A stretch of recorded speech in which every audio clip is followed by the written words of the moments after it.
welcome back. Man, these are smelling delicious. So I'm just gonna probably do this one more throwdown, I'm thinking, with the heavily peated single malts. See which one that I like the best, that I have at least. The winner from last time, the Laphroaig 10-year-old sherry oak finish. I've got Ardbeg Uigeadail. These are McCarthy's. These are cask strength, and they're both right about 112 proof. One of them, this one is finished in Oloroso sherry casks, and this one in Pedro Jimenez sherry casks. So again, I'm going to try not to look at these, right, because of the color. All right, let's get to it. I'm just going to tell you, these smell really good. When it comes to the world of single malts, heavily peated with a sherry finish is what I really, really enjoy. So I'm going to call this one A. This one smells a little sharper, like brighter. It's going to be obvious. You're going to get peat and berries off of these, but this one just smells brighter, more youthful almost. Ooh, this one smells kind of meaty, like rich, meaty. There's a little bit of brine in there, maybe. Definite, like, ripe berries. Whereas the first one, A, was more like I don't know, a berry that wasn't quite ripe, like I don't know, or raspberries maybe. Ooh, man. This one's coming through pretty hard hitting on the nose.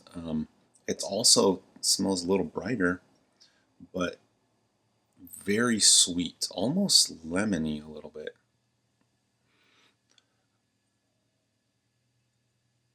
Oh, that one's rich. Again, berries and peat, earthiness. Some of them, like I think A and C, are leaning a little bit brighter, and then B and D are a little bit more just earthy and dark, is how I would describe them. So I'm just going to start from this side, D.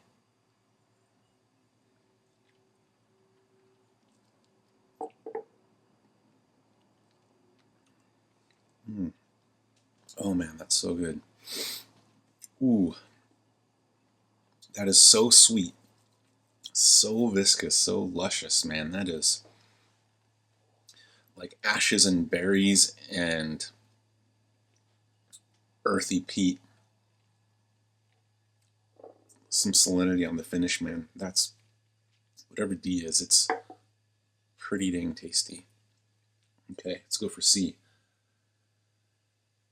C feels like going in a different direction, a little lighter.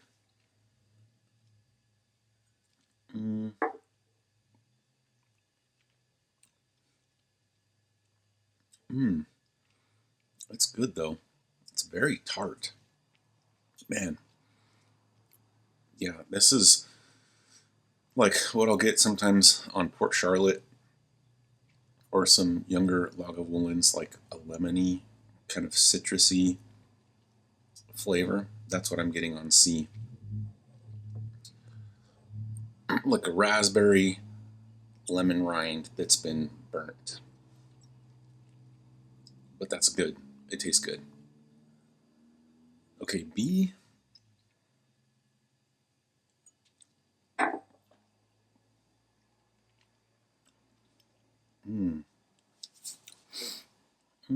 Man.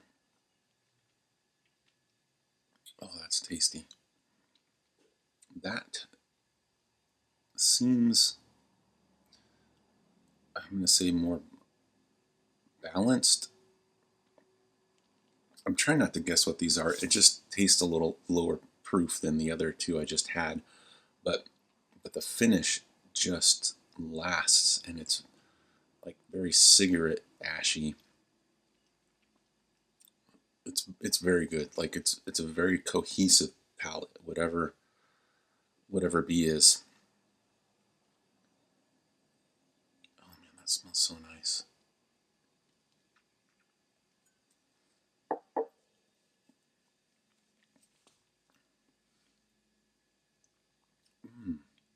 Wow, that is oily, very syrupy, very tasty, lighter berries. I don't know. I'm just thinking like summer fruit.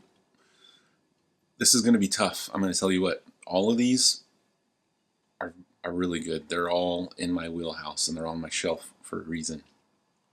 I am going to have to pause this, get some water, and just kind of go back and forth between these because this is going to be tough for me to get a final ranking on these. So I will be back.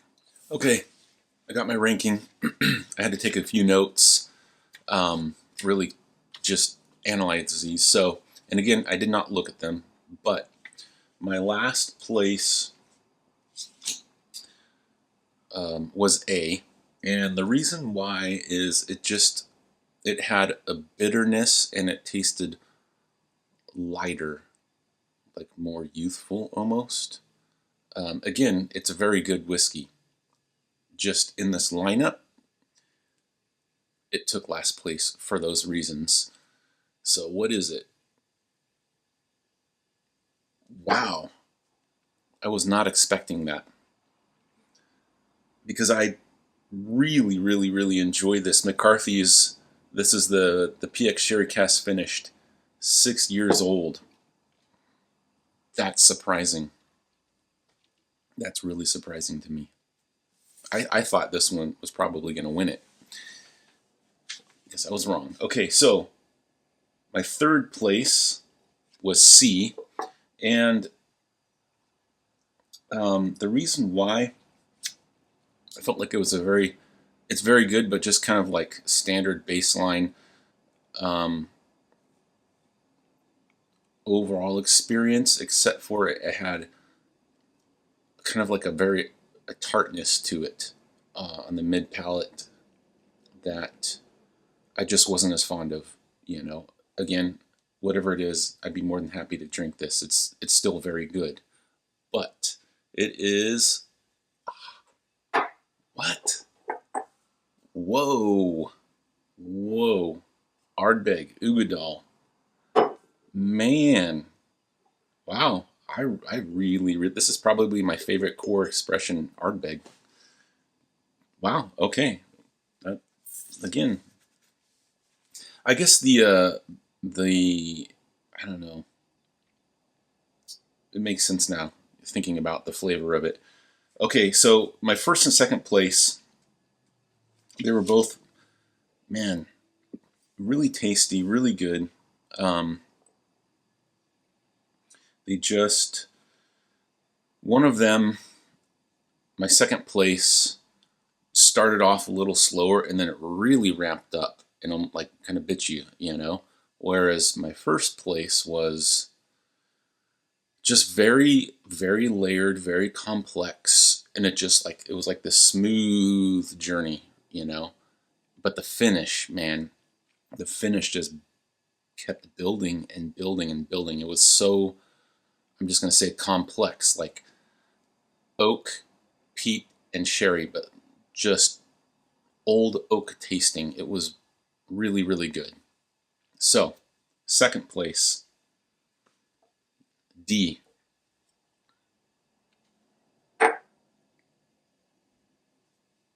What? Okay, first place is B. Yeah, okay.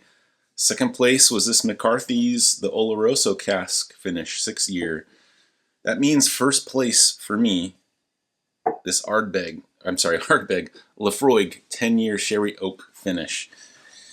Man, you think I like Laphroaig? This thing is like one each throwdown it's gone into. Dang. I will say, if you were in Oregon, I believe Oregon, the OLCC, is closing out these McCarthy's. Like I think this thing's dropped like $50 a bottle or something. So like if you wanted to get them, and try them. I think now's the time. I don't know if McCarthy's is going to do these expressions again or not. But if you like heavily peated single malts, you owe it to yourself to try these if you can get your hands on them. They are very good. But man, this Laphroaig, I will say, I have put this up against like Laphroaig lore and like, you know, bottles from, you know, 6 years ago, you know, that were still pretty decent. I think I don't know. I'd probably still take this. It depends. Laphroaig lore, when you first open it, it's very good, and once it's been open for a little bit, it just kind of goes flat. It's weird. So brand new bottle of Laphroaig lore, I probably would tie with this for me, or maybe beat it. An older bottle, meaning it's been open for a little while. This I would take this over it. So, all right. Just let me know what you thought. This thing, give it a shot. Super good. $50 a bottle I can get this for. Okay, till next time.